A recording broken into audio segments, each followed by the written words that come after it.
For Pacifica Radio, I'm Christina Onnested. Smoke has blanketed as many as 20 states and more than 100 million people in the U.S. are under heat warnings. Forecasters say the only break much of North America can hope for anytime soon from eye-watering, dangerous smoke from 235 wildfires in Canada is brief bouts of shirt-soaking, sweltering heat and humidity from a southern heat wave that's already proven deadly, with more than a dozen dead related to the heat. Even then, the smoke will likely come back to the Midwest and the East. That's because the heat dome and wildfires show no sign of easing the next week. The heat is forecast to hit the West Coast as well. The Biden administration and Senator Bernie Sanders announced a $7 billion infusion for low-income households to install solar power Wednesday. Sanders, an independent senator, made the announcement with the EPA's Administrator Michael Reagan, noting the extreme weather conditions in the U.S. have been exacerbated by climate change. Climate change is an existential threat, not only to our state and country, but to the entire planet. Just within the last few days, everybody knows, we have been breathing the dangerous air coming from the unprecedented forest fires in Quebec. As we speak, right now, this minute, there is a horrific heat wave in Texas, other states in this country. And clearly climate change is not just a threat to the United States. The entire world is warming, the ice caps are melting, and oceans are becoming warmer every day. Sanders says it could fund up to 10 million households with solar power that would otherwise not be able to afford to have them.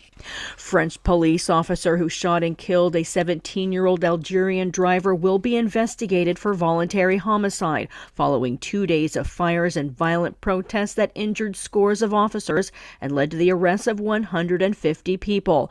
French President Emmanuel Macron has called the killing inexplicable and inexcusable and called for calm. He also called the protests unjustifiable. His comments translated by Al Jazeera. Clearly, the emotion that comes with the death of a young man calls for contemplation and calm, and it's what the government has constantly called for. I think this is what should continue to guide the next hours and the tributes. It's been the subject of reactions, presumably attempts to change what happened.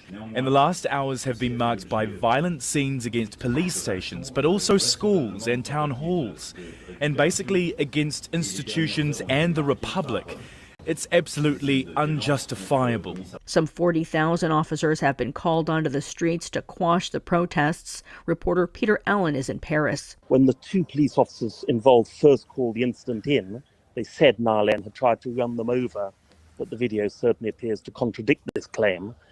The police officer who pulled the trigger is now in custody and under investigation for murder. It's a situation that extends right across the ring road, really, going around Paris and all the suburban estates around them. Frequent complaints about racism by the police, violence by police against primarily young men from ethnic minority backgrounds. And the 17-year-old who died here, he's from a French-Algerian background, so it's all becoming very, very political indeed. That's Peter Allen reporting.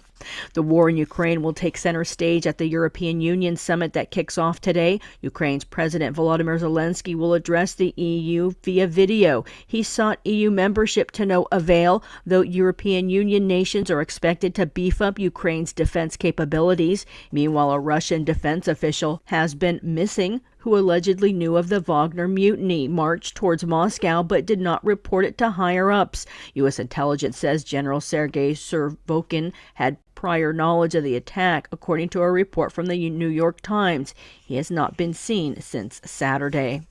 LGBTQ plus rights advocates and couples in Nepal today are celebrating an interim order by the country's Supreme Court that enables the registration of same-sex marriages for the first time.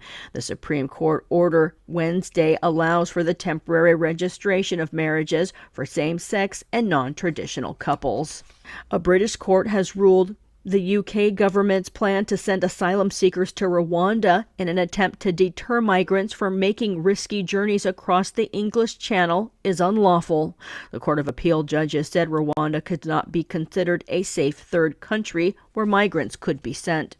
I'm Christina Onnested, reporting for Pacifica Radio.